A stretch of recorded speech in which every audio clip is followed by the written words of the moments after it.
Cabang iman yang ke-67 adalah ikramul jar, yaitu berbuat baik kepada tetangga.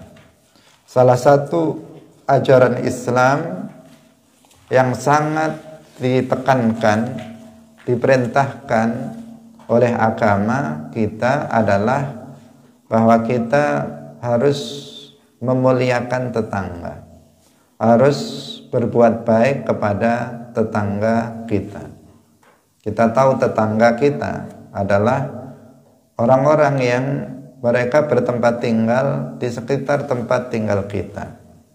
Sebagian ulama menyebutkan bahwa tetangga itu adalah orang yang tinggal 40 rumah di samping kanan kita dan 40 rumah di samping kiri kita, 40 rumah di depan kita, 40 rumah di belakang kita. Salatullah, salamullah, alal hadi, Rasulillah.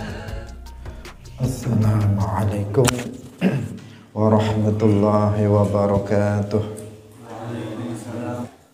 Hadirin rahimakumullah. Mari kita mengikhlaskan niat kita lillahi ta'ala.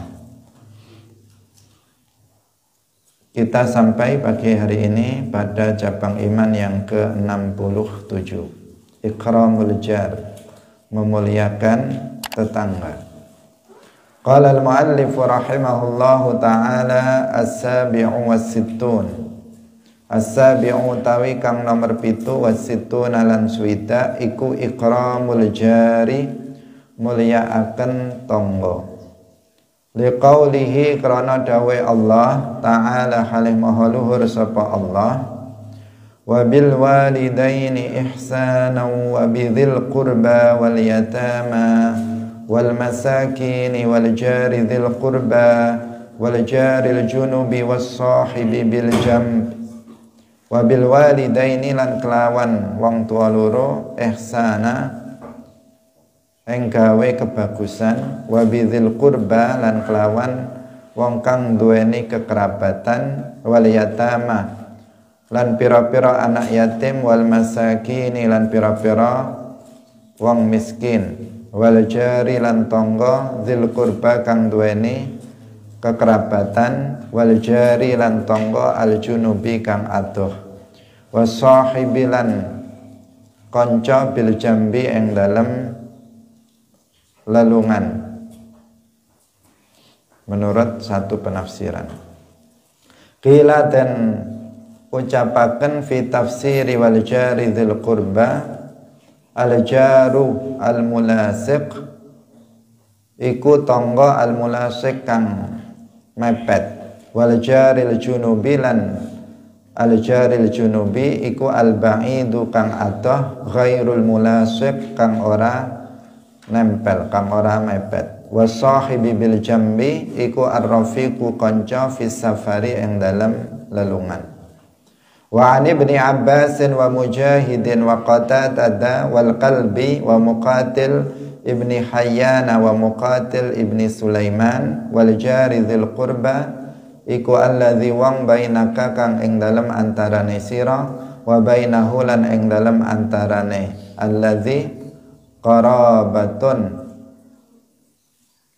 utawi kekerabatan.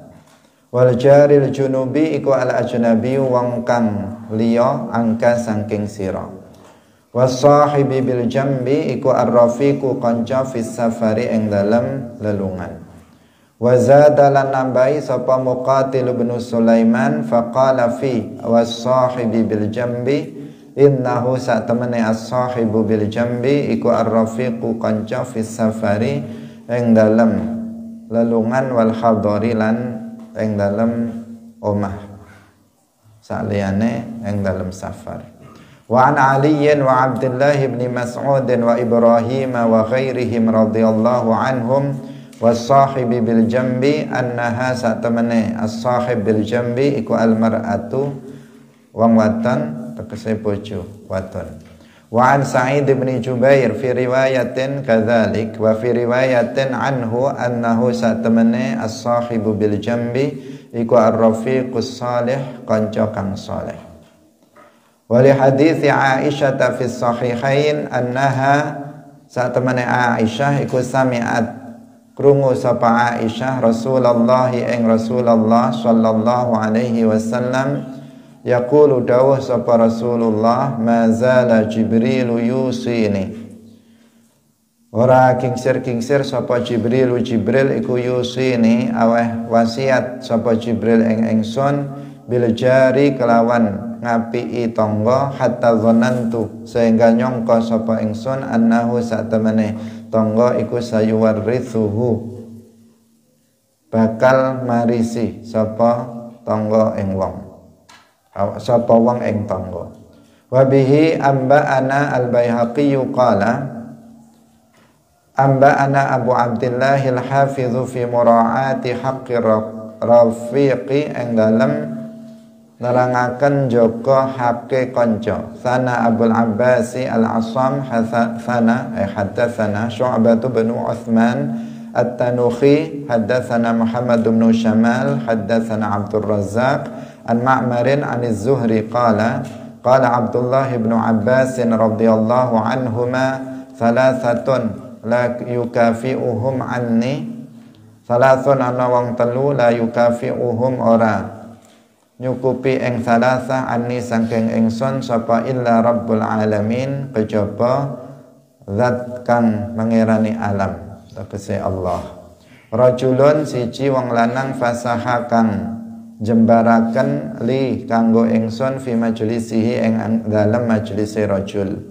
Wa rajulun lan wong lanang takhatta kang langkahaken sikile al khilaqa ing pira-pira halaqah wal majalisa lan ing pira-pira majlis hatta jalasa sehingga lungguh sapa rajul ilayya maring ingsun.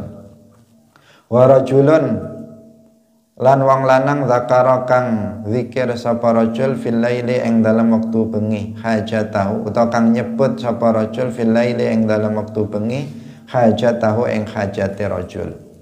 Zada nambahi faraani mongko ningali ing ingsun ahlan ing ahli laha maring hajah fadzalika mongko utahe mangkono kang wis den sebut iku la yukafi'uhu ora nyukupi ing wong ani saking ingsun illa rabbul alamin kejaba zat kang mengerani alam kabeh. Hadirin hadirat rahimakumullah,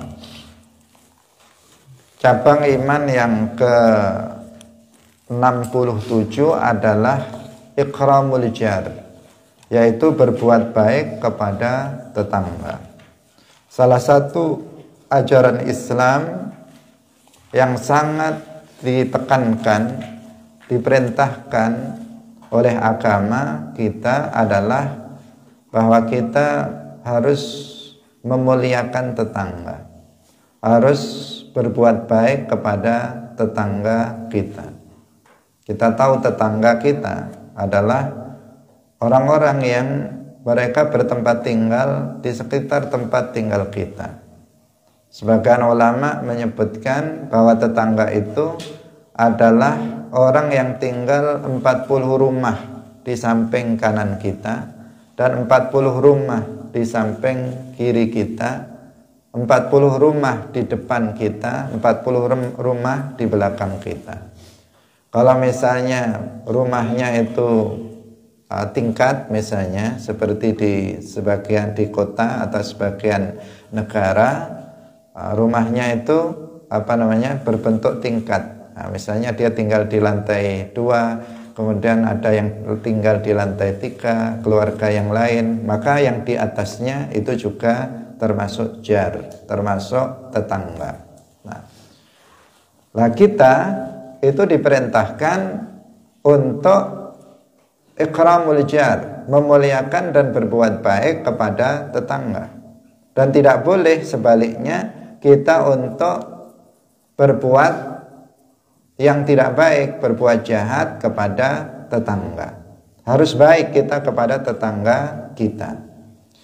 Dasarnya adalah ayat Al-Quran, di antaranya dalam surat An-Nisa yang sudah kita sebutkan ketika kita membahas tentang birrul walidain, yaitu Allah Subhanahu wa taala berfirman, wa bil walidaini ihsanan wa bidzil qurba wal yatama wal masakini wal jari dzil qurba wal jaril junubi was sahibi bil jambi. Kita dalam ayat ini diperintahkan yang pertama yaitu berbuat baik kepada kedua orang tua. Sudah kita jelaskan sebelumnya. Kemudian yang kedua, kita berbuat baik kepada sanak kerabat kita dengan bersilaturahim kepada mereka, mengunjunginya secara berkala, memenuhi hajat-hajatnya. Kita hendaknya berbuat baik kepada sanak kerabat kita. Wal yatama, berbuat baik kepada anak-anak yatim dengan menyantuninya, dengan menanggung kebutuhan-kebutuhannya misalnya. Wal masakini, dan berbuat baik kepada orang-orang yang miskin. Kemudian wal jari dzil qurba wal jaril junubi was sahibi bil jambi. Ini adalah menjelaskan, memerintahkan kita untuk berbuat baik kepada tetangga.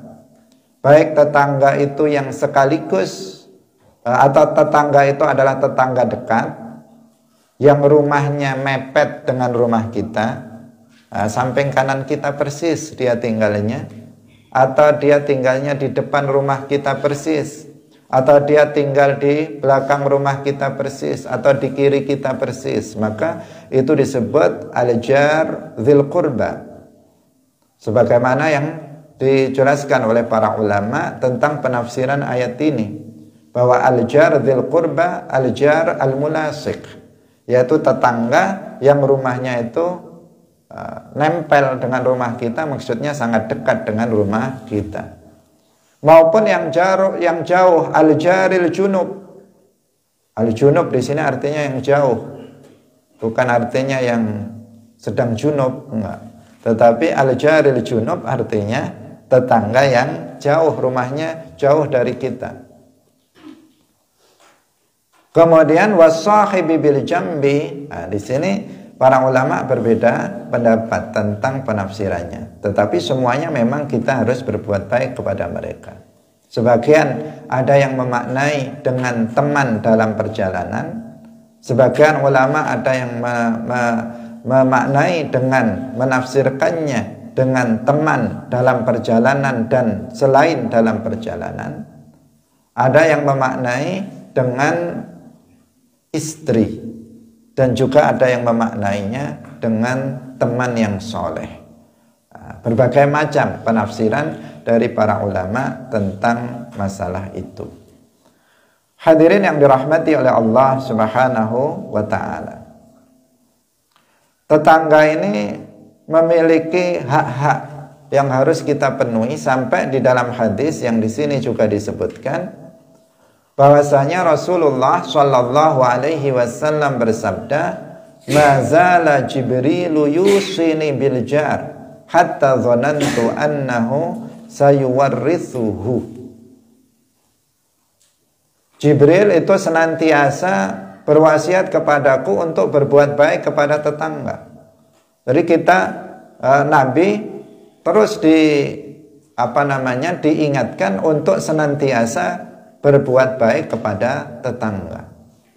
Sering ditekankan untuk berbuat baik kepada tetangga, sehingga beliau mengatakan, saya menyangka bahwasanya tetangga itu akan bisa mewarisi hartanya, mewarisi harta dia, atau sebaliknya dia akan mewariskan hartanya kepada tetangganya saking dekatnya. Ini tidak menunjukkan bahwa tetangga itu memiliki hak waris, enggak. Karena sekedar seseorang itu menjadi tetangga kita tidak bisa menjadi pewaris dari harta benda yang kita miliki. Kita sudah mengetahui dalam faraid, dalam ilmu waris, siapa mereka yang tergolong sebagai ahli waris.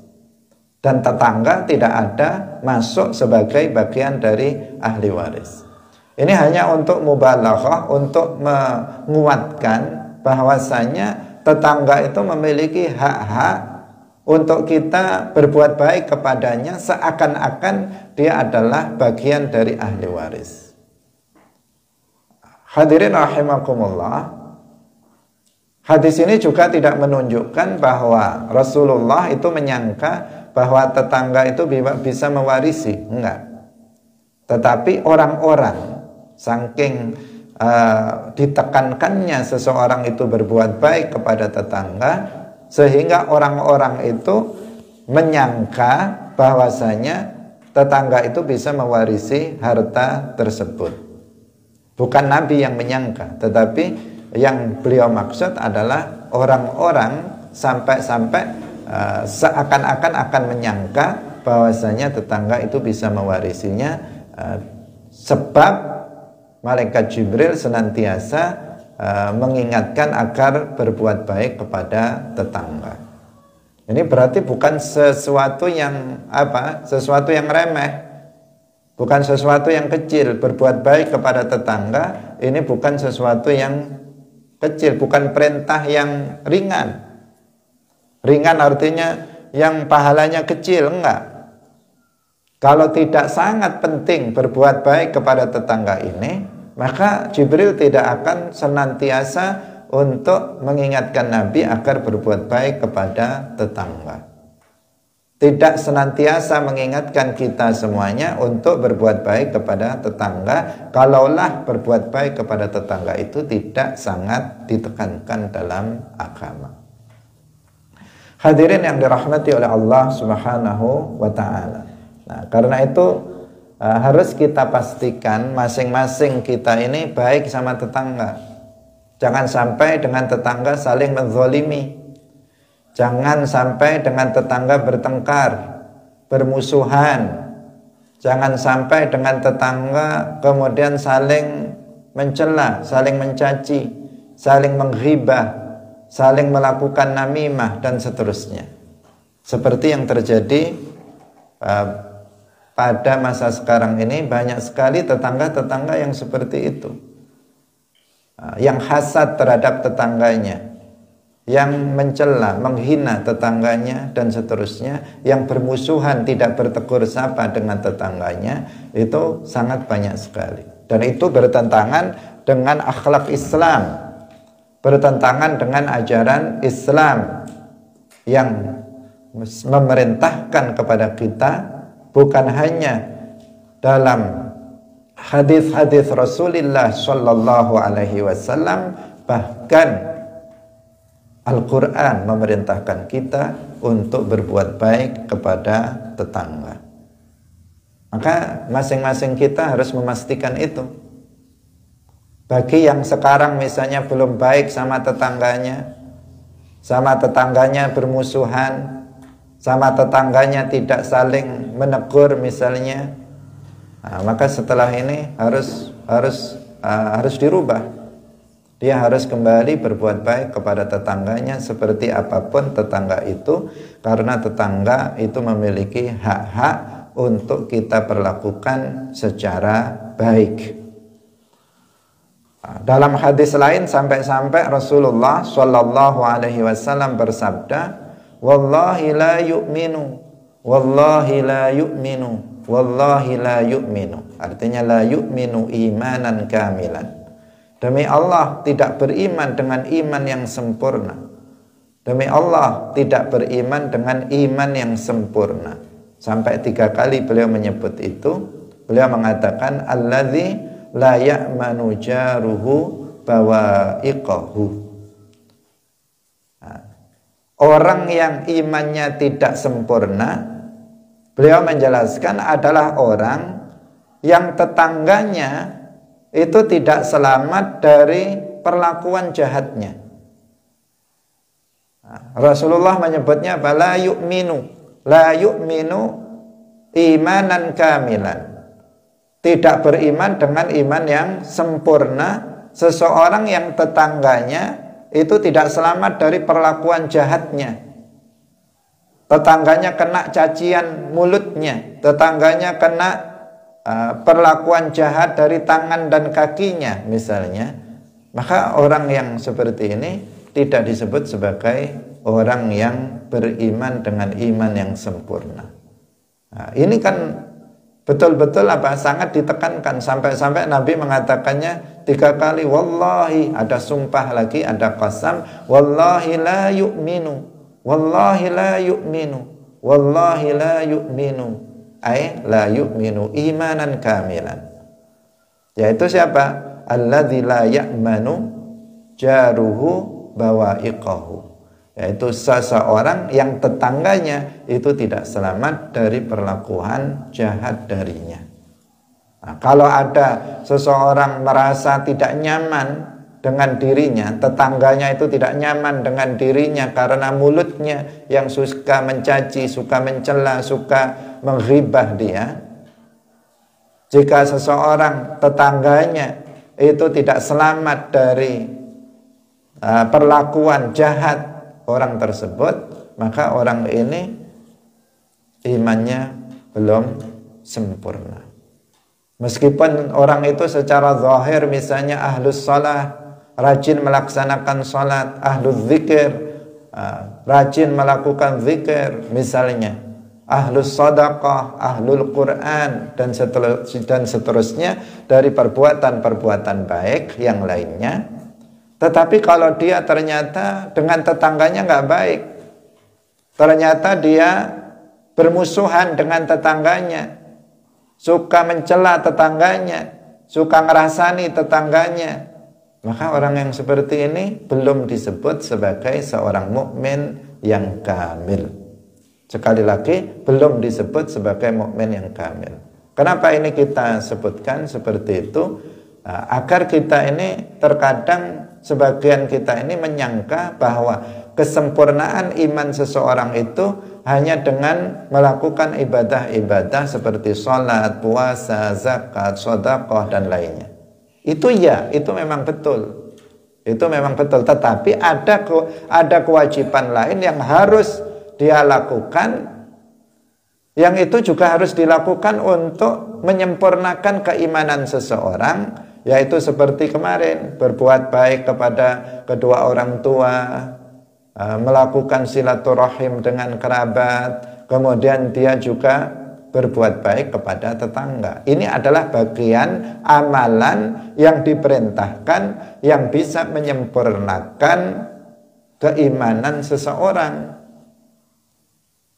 Sebab sering kita temukan orang itu baik secara individu, secara pribadi, tetapi tidak baik kepada orang lain, tidak baik kepada kerabatnya, tidak baik kepada tetangganya, tidak baik kepada orang tuanya, dan seterusnya.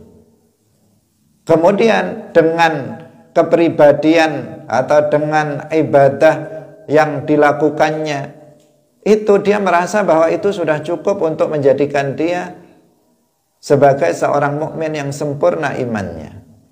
Rasulullah telah mengatakan enggak cukup itu. Seseorang disebut sebagai orang yang mukmin kamil ya apabila dia menjalankan semua kewajiban, baik itu kewajiban yang tidak berhubungan dengan manusia maupun kewajiban yang berhubungan dengan sesama manusia, dengan orang tua, dengan kerabat, dengan tetangga, dengan istri, suami, anak, dan seterusnya.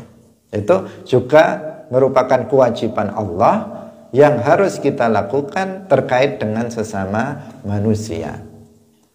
Hadirin yang dirahmati oleh Allah Subhanahu wa ta'ala. Tetangga ini Rasulullah Shallallahu Alaihi Wasallam membaginya menjadi 3. Jadi ada al-jiran thalathah. Tetangga itu ada 3 macam. Yang pertama, jarun lahu thalathatu hukuk. Yang pertama, tetangga yang memiliki 3 hak. Yang kedua, jarun lahu haqqani. Yang kedua adalah tetangga yang memiliki dua hak.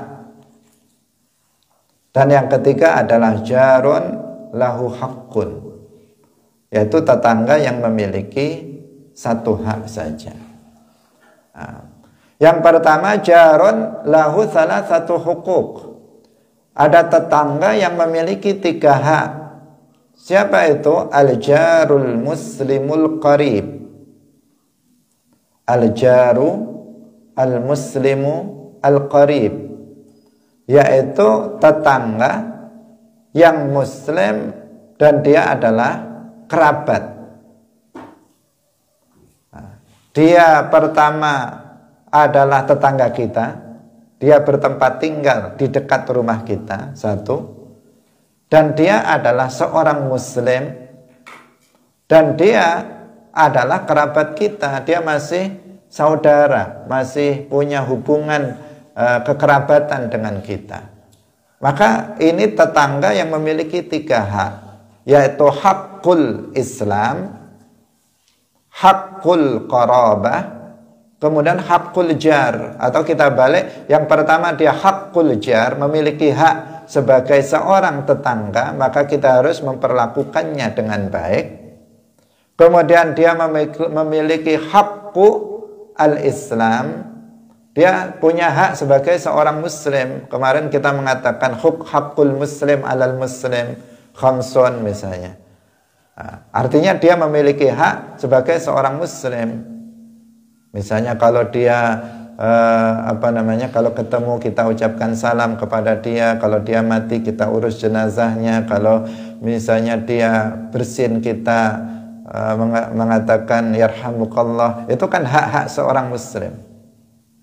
Nah, dia punya hak sebagai seorang muslim. Kemudian yang ketiga, hakul qarabah, dia memiliki hak kekerabatan. Misalnya kita harus melakukan silaturahim dengannya. Ini apa? Al-muslim, yaitu al-jaru al-muslim al-qarib. Nah, tetangga yang seperti ini memiliki tiga hak dari kita. Artinya kita memiliki kewajiban kepadanya sebagai seorang muslim, sebagai seorang tetangga, dan sebagai seorang kerabat.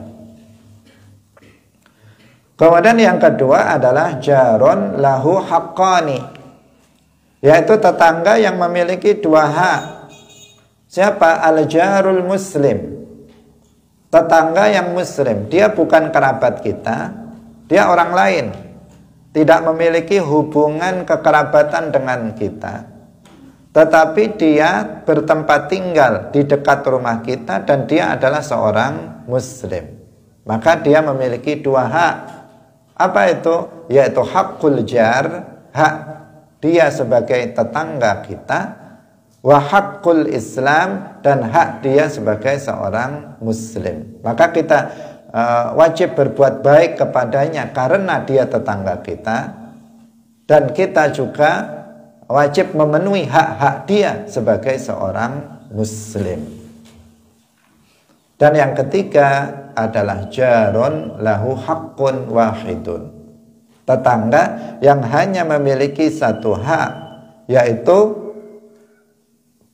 tetangga yang kafir, al-jarul kafir, tetangga yang kafir dengan rincian-rincian tertentu. Dia memiliki hak sebagai tetangga kita karena dia tinggal di dekat rumah kita. Tetapi dia nggak memiliki hakul Islam karena dia bukan muslim. Dia juga nggak memiliki hakul qarabah, hak kekerabatan, karena dia bukan kerabat kita. Maka dia hanya memiliki satu hak. Jadi artinya apa? Artinya bahwa tetangga itu meskipun dia adalah orang yang kafir dengan ketentuan-ketentuan tertentu, maka dia masih kita diperintahkan untuk berbuat baik kepadanya. Hanya saja berbuat baik sebatas dia adalah tetangga kita. Berbeda dengan kalau dia adalah tetangga yang muslim, maka kita berbuat baik karena dia tetangga kita dan karena dia muslim. Tentu akan lebih banyak dan lebih besar kebaikan yang harus kita lakukan kepadanya. Kalau dia adalah tetangga kita, muslim dan kerabat, maka kita lebih lagi berbuat baiknya lebih lagi dari yang lain, karena dia memiliki 3 hak dari kita. Kita harus berbuat baik kepadanya karena dia tetangga kita. Kita harus berbuat baik kepadanya karena dia seorang muslim, dan kita harus berbuat baik kepadanya karena dia adalah kerabat kita. Berarti kita lebih banyak dan lebih besar perbuatan baik yang harus kita lakukan kepada seorang tetangga yang muslim dan masih menjadi kerabat kita. Hadirin rahimakumullah. Karena banyak sekali orang-orang yang justru sebaliknya.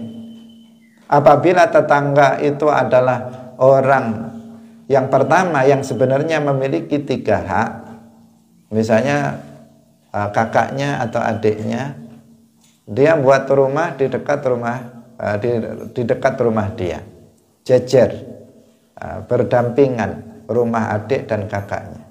Terkadang ini justru tidak rukun, karena berdekatan rumahnya tidak rukun. Artinya dia bermusuhan, artinya dia bermusuhan dengan tetangganya yang padahal seharusnya tetangganya ini malah memiliki 3 hak. Dia sebagai tetangga, dia sebagai seorang muslim, dan dia sebagai kerabatnya.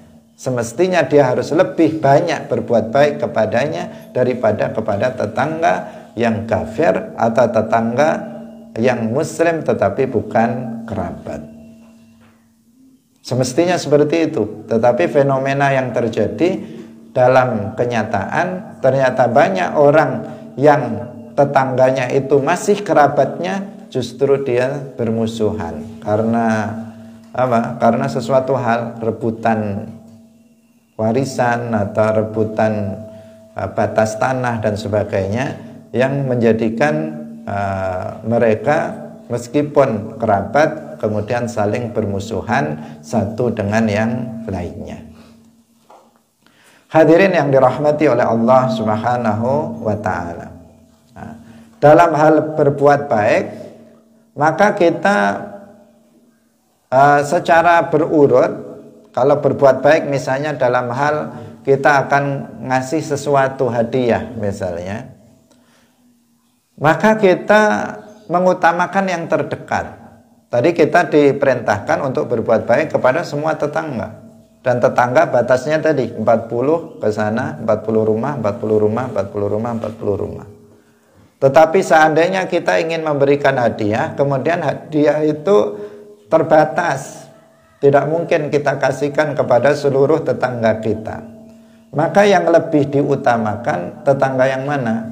Jawabannya yang paling dekat rumahnya, yang paling dekat rumahnya dengan kita. Seperti dalam hadis Sayyidah Aisyah radhiyallahu anha itu pernah bertanya, innali jarain, aku memiliki 2 tetangga.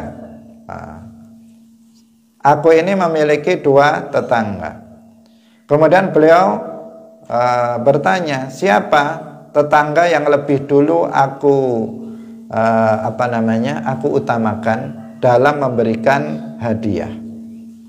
Beliau mengatakan, innali jarain fa ila ayyihima uhdi. Wahai Rasulullah, saya memiliki 2 tetangga. Kepada siapa dari 2 tetangga itu saya memberikan hadiah? Karena hadiahnya cuma 1. Kepada siapa aku memberikan hadiah? Kepada tetangga yang ini atau tetangga yang itu? Kemudian Rasulullah Shallallahu Alaihi Wasallam bersabda, ila aqrabihima minki baban, yaitu kepada orang yang paling dekat pintu rumahnya dari kamu. Mana yang paling dekat rumahnya dari kamu pintunya, maka dialah yang berhak untuk lebih dulu diberi hadiah daripada yang lainnya. Kalau misalnya cukup untuk untuk semua tetangga, ya lebih baik. Tetapi jika tentu hadiah kan tidak banyak, maka dipilih tetangga yang paling dekat. Berbuat baik kepada tetangga seperti itu dengan cara memberikan hadiah, memberikan makanan kepada mereka, dengan cara menegurnya, mengunjunginya, dan seterusnya. Tidak mencelanya, tidak menyakitinya, dan seterusnya. Jika kita misalnya selamatan, syukuran, maka kita bagi makanan kepada mereka. Rasulullah Shallallahu Alaihi Wasallam pernah bersabda, ya nisa al-mu'minat, la tahqiranna ihdakunna lijaratiha walau qurra syatin muhriqan. Beliau mengatakan, ya nisa al-mu'minat, wahai perempuan-perempuan yang mukmin, la tahqiranna ihdakunna, janganlah salah seorang di antara kalian itu meremehkan berbuat baik lijaratiha kepada tetangganya, walau qurra asyatin muhraqan, walau qurra asyatin, meskipun dengan tulang betis kambing yang terbakar. Artinya meskipun dengan sesuatu, kalau dia misalnya menyembelih kambing kemudian dia masak, maka meskipun dengan bagian yang sedikit dari makanan yang dia masak dari kambing itu, misalnya dari tulang dari tulang betis kambing itu, artinya sesuatu yang kecil, bukan dagingnya yang enak, tetapi meskipun dengan sesuatu yang kecil dari kambing itu, maka hendaknya dia berbuat baik dengan tetangganya dengan hal itu. Ini menunjukkan bahwa hendaknya seseorang kalau dia sedang misalnya makan makanan yang enak misalnya, ya dibagi tetangganya. Bahkan dalam hadis yang lain, seseorang itu diperintahkan oleh Nabi kalau dia masak hendaknya memperbanyak kuahnya, agar dia bisa membagikannya kepada tetangganya, agar tetangganya itu bukan hanya sekedar mencium bau wangi masakan kamu, tetapi dia juga mendapatkan bagian dari itu, sehingga dianjurkan untuk memperbanyak kuahnya. Rasulullah bersabda, zadu minal maraq, tambahkanlah kuahnya dari masakan yang kamu masak itu agar bisa merata dibagikan kepada tetangga-tetangga kalian. Hadirin yang dirahmati oleh Allah Subhanahu wa ta'ala. Kemudian dalam ayat yang tadi sudah kita baca, di situ ada beberapa tetangga yang kita wajib untuk berbuat baik kepadanya. Yang pertama adalah wal jari dzil qurba, tetangga dekat, wal jaril junubi, kemudian tetangga jauh yang rumahnya jauh dari tempat kita, kemudian wasahibi bil jambi. Wasahibi bil jambi, di sini ada perbedaan pendapat di antara para ulama sebagaimana yang tadi sudah kita sebutkan. Yang pertama adalah ar-rafiqu fis safar, bahwa kita harus berbuat baik kepada teman dalam perjalanan. Teman dalam perjalanan ini teman yang teman yang nanti akan teruji. Seseorang itu teruji apakah dia tergolong sebagai teman yang baik atau bukan teman yang baik. Itu salah satunya bisa dilihat dalam perjalanan. Karena perjalanan ini kan sesuatu yang berat, sesuatu yang berat. Nah, kita kalau ingin tahu siapa teman kita yang baik, maka kita bisa melihatnya ketika kita dalam perjalanan. Teman yang baik tentu dia akan selalu membantu karena kita dalam kesulitan. Misalnya kamu naik bis misalnya, kemudian di jalan itu kamu mabuk misalnya, kamu pusing dan sebagainya. Coba kamu lihat siapa teman yang memiliki perhatian kepada kamu dan siapa yang acuh tidak peduli dengan kamu. Nah, misalnya, maka itu bisa terlihat siapa teman yang baik, siapa teman yang enggak baik dalam perjalanan itu. Nah, sehingga dikatakan as-safaru yusfiruhu. Nah, perjalanan itu akan memperlihatkan seperti apa seseorang itu. Apakah seseorang itu orang yang mulia atau bukan mulia? Karena seseorang di perjalanan itu kan hawanya apa? Hawanya ya biasanya seseorang berpikir tentang individual, berpikir individual atau terkadang emosinya tidak terkendali dalam perjalanan. Misalnya dia bawa oleh-oleh, kadang dimakan sendiri, gak dipikirkan temannya dalam perjalanan itu. Karena kita ini kalau melakukan perjalanan jauh misalnya, maka kita ini diperintahkan untuk membawa teman. Makruh hukumnya apabila kita melakukan perjalanan jauh, kemudian kita pergi sendiri. Kita sendirian melakukan perjalanan jauh ke mana, kemudian kita sendirian berangkatnya, itu dimakruhkan. Sebaiknya kita itu kalau melakukan safar, perjalanan jauh, maka kita ditemani oleh seorang teman. Itu yang dianjurkan oleh Rasulullah Shallallahu Alaihi Wasallam. La tusafir wahdaka. Kamu jangan melakukan perjalanan sendirian, tetapi ada orang yang hendaknya menemani kamu. Itu adabnya seperti itu, adab dalam perjalanan. Dan dalam perjalanan itu kita akan mengetahui siapa teman kita itu hakikatnya seperti apa. Terkadang ada teman yang dalam perjalanan ya individual, ketika dimintai pertolongan misalnya dia langsung cepat marah. Dia cepat marah. Atau ketika membutuhkan sesuatu, misalnya butuh minyak angin atau butuh karena masuk angin, butuh sesuatu yang dia butuhkan, minum misalnya. Terkadang ada teman dalam perjalanan yang nggak peduli dengan keadaan teman yang lainnya. Disitulah kita baru tahu, oh ini ternyata teman saya yang sebenarnya. Itu bukan teman saya yang sebenarnya. Karena dalam perjalanan dia nggak peduli dengan kebaikan kita, dengan kemaslahatan kita. Dia orang yang individual, berpikir tentang dirinya sendiri. Nah, di situ akan terbuka siapa teman kita yang sebenarnya, yang kita harus senantiasa bersamanya. Nah, hadirin yang dirahmati oleh Allah Subhanahu wa taala, dalam perjalanan kita akan mengetahui siapa orang yang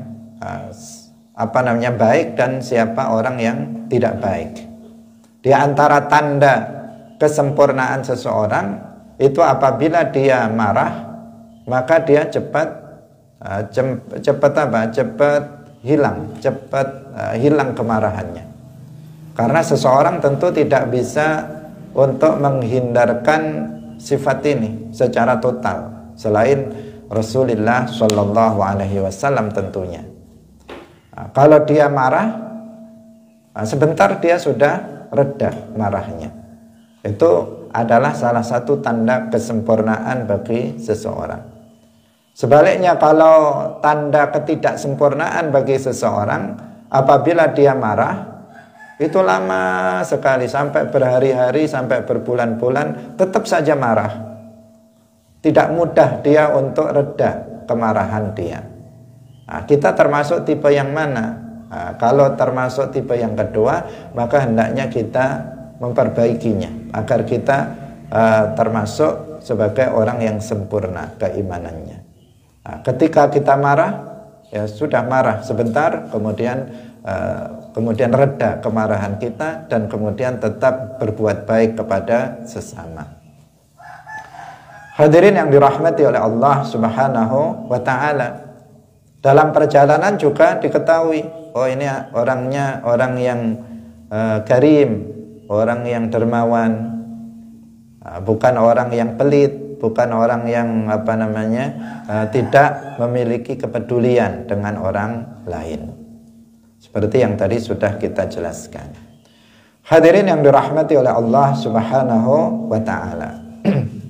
Kemudian sebagian ulama mengatakan bahwa as-sahibi bil jambi itu adalah ar-rafiqu fis safar wal hadar, yaitu teman dalam perjalanan dan teman dalam hadar. Hadar kebalikan safar, yaitu teman ketika di sini, kita enggak di rumah, tidak dalam perjalanan, dan juga teman dalam perjalanan. Itu semuanya disebut as-sahib bil jambi. Dan itu kita harus berbuat baik kepada mereka, teman, baik teman dalam perjalanan maupun teman tidak dalam perjalanan, sama-sama kita berbuat baik kepada mereka. Sebagian ulama mengatakan bahwa as-sahibi bil jambi itu adalah ar-rafiqus salih, yaitu teman yang saleh.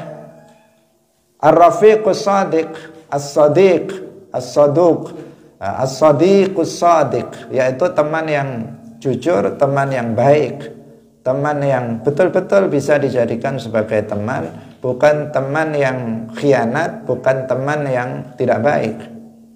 Nah, kita diperintahkan untuk berbuat baik kepada teman yang seperti itu.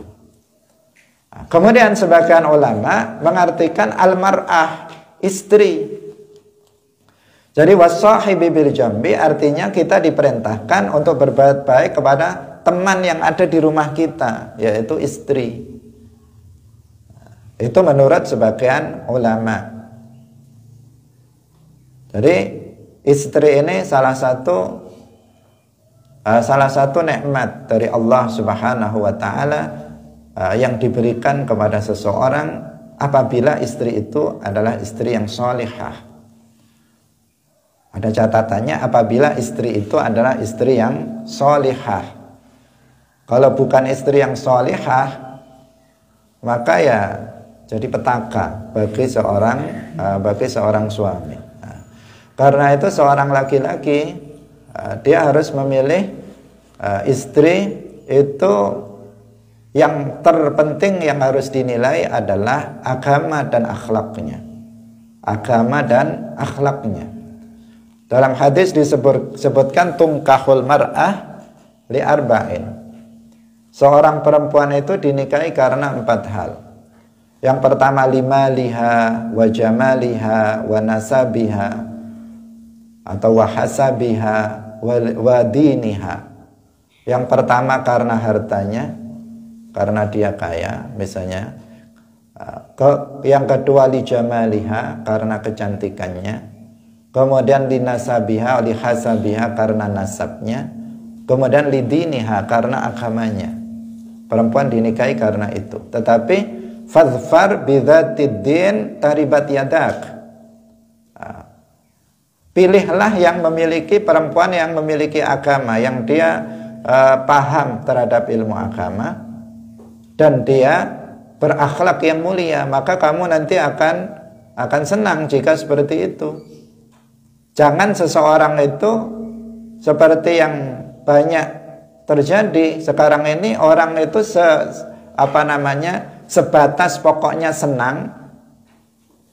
Bahasa mereka sebatas cinta, karena pokoknya dia cinta, kayak apapun perempuan itu gak peduli.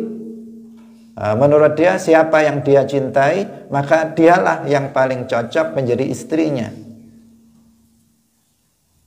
Cinta yang dia pahami adalah kecenderungan hati. Hatinya cenderung kepadanya. Dia ada syahwat, ada nafsu kepadanya. Kemudian dia anggap inilah perempuan yang jodoh saya misalnya. Kemudian dia menikahinya tidak memandang bagaimana agamanya, bagaimana akhlaknya, dia tidak memandangnya.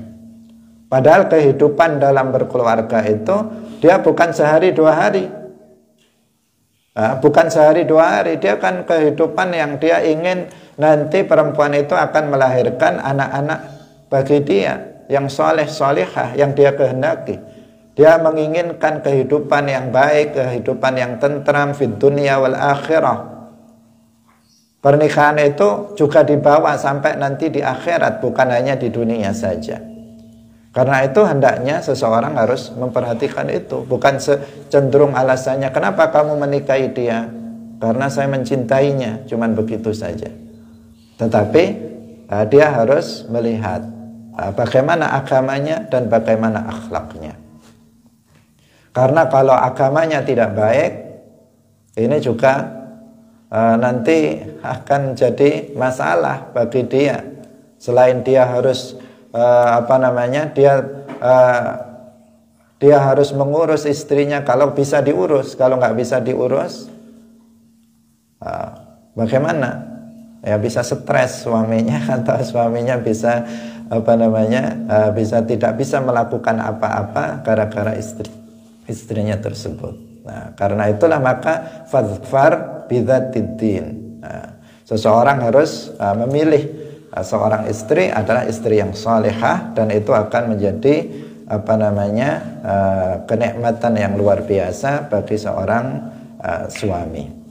Hadirin yang dirahmati oleh Allah Subhanahu wa taala. Dalam hadis yang lain disebutkan, idza ja'akum man tardawna dinahu wa khuluquhu fazawwijuhu. Ini bagi seorang wali. Ini juga ketika memilihkan suami dari anak perempuannya, dia juga memandang itu. Jika datang seseorang laki-laki kepada kalian, orang yang agamanya baik, akhlaknya baik, maka nikahkanlah putri kamu dengannya. Bukan kemudian dilihat apakah laki-laki itu kaya apa enggak, apakah laki-laki itu tampan apa enggak, laki-laki itu jadi jabatannya apa, profesinya apa. Terkadang orang tua kan yang dilihat itu. Kalau yang datang itu laki-laki miskin, segera ditolak. Belum dilihat dia seperti apa.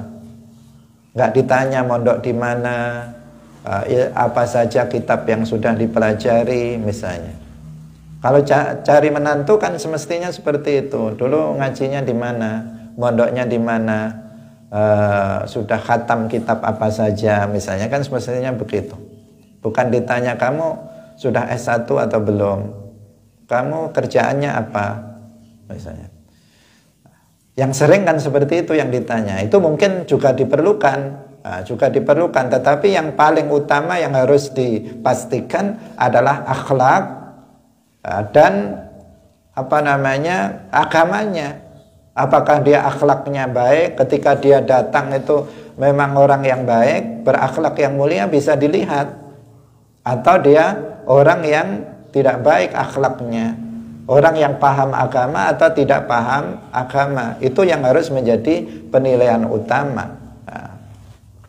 Hadirin yang dirahmati oleh Allah Subhanahu wa taala, kalau bicara tentang itu tentu akan panjang. Tentang istri yang solehah atau suami yang soleh akan panjang, satu bab tersendiri. Tetapi yang di sini kita membahas bahwa termasuk seseorang yang harus kita perlakukan dengan baik adalah istri.